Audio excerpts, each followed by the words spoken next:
പരീക്ഷാ തട്ടിപ്പുകൾക്കെതിരെയും നീറ്റ് അട്ടിമറിക്കെതിരെയും ജന്തർ മന്ദറിൽ ഉയർന്നുവന്ന വിദ്യാർത്ഥി പ്രതിഷേധ കൊടുങ്കാറ്റിൽ അടിപതറിയ കേന്ദ്ര സർക്കാരിന് തിരിച്ചടികളുടെ പരമ്പരയാണ് തുടരുന്നത്.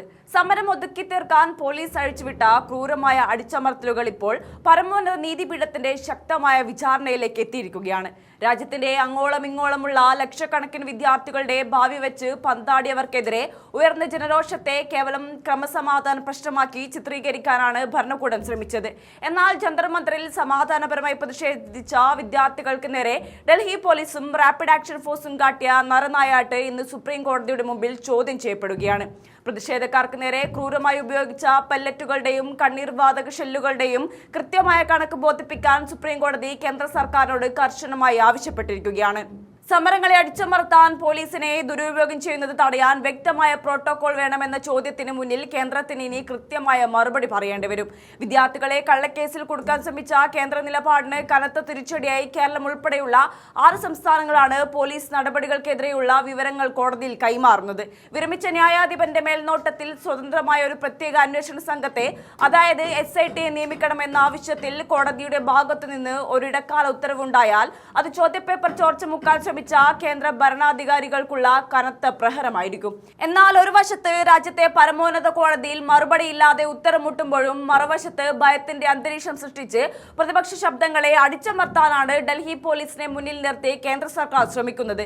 സമരത്തിന് പിന്തുണ പ്രഖ്യാപിച്ചും തത്സമയം വാർത്തകൾ ജനങ്ങളിലേക്ക് എത്തിച്ചും രംഗത്ത് വന്ന 180ഓളം സോഷ്യൽ മീഡിയ ഇൻഫ്ലുവൻസർമാരെയാണ് ഇപ്പോൾ ഡൽഹി പോലീസ് നിരീക്ഷണത്തിലാക്കിയിരിക്കുന്നത്.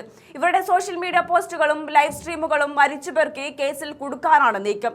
ഇതിനു പുറമെ ഡിജിറ്റൽ മാർക്കറ്റിംഗ് ഏജൻസികളെയും യൂട്യൂബ് ചാനലുകളെയും വേട്ടയാടി സത്യം വിളിച്ചു പറയുന്ന മാധ്യമപ്രവർത്തകരുടെയും ഡിജിറ്റൽ ക്രിയേറ്റർമാരുടെയും വായടുപ്പിക്കാമെന്നത് മോദി സർക്കാരിന്റെ വെറും വ്യാമോഹം മാത്രമാണ്. ജന്തർ മന്ദറിലെ വിദ്യാർത്ഥി പ്രക്ഷോഭം വാളിക്കത്തുകയും കേന്ദ്ര വിദ്യാഭ്യാസ മന്ത്രിക്ക് വരെ രാജിവെച്ച് ഒഴിയേണ്ടി വരികയും ചെയ്തതോടെ പൂർണ്ണമായും പ്രതിരോധത്തിലായ ഭരണകൂടം ഇപ്പോൾ പുതിയ അടവുകളുമായി രംഗത്തിറങ്ങിയിട്ടുണ്ട്.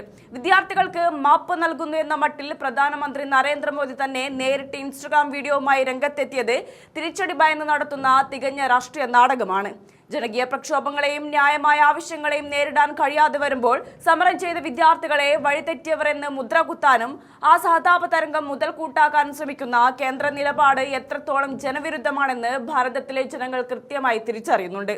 അധികാരത്തിന്റെ ബലം കൊണ്ട് ചോദ്യപേപ്പർ ചോർച്ചയും ക്രൂരമായ പോലീസ് നടപടികളും മറച്ചുവെക്കാൻ ശ്രമിക്കുന്ന കേന്ദ്ര ഭരണാധികാരികൾക്ക് ഇനി അത്ര എളുപ്പത്തിൽ ഊരിപ്പോരാൻ കഴിയില്ല. സ്വതന്ത്ര മാധ്യമ പ്രവർത്തനത്തെയും വിദ്യാർത്ഥി ശബ്ദങ്ങളെയും ഡിജിറ്റൽ സർവേലൻസിലൂടെ അടിച്ചമർത്താമെന്നും പോലീസിനെ ഉപയോഗിച്ച് ഭയപ്പെടുത്താമെന്നും കരുതുന്ന ഭരണകൂടത്തിന് സുപ്രീം കോടതിയിലെ കേസ് ഒരു കൃത്യമായ മുന്നറിയിപ്പാണ്. വരും ദിവസങ്ങളിൽ സുപ്രീം കോടതിയിൽ നിന്ന് വരാനിരിക്കുന്ന ഉത്തരവുകൾ കേന്ദ്ര സർക്കാരിന്റെ ഉറക്കം കെടുത്തുമെന്ന കാര്യത്തിൽ യാതൊരു സംശയവുമില്ല.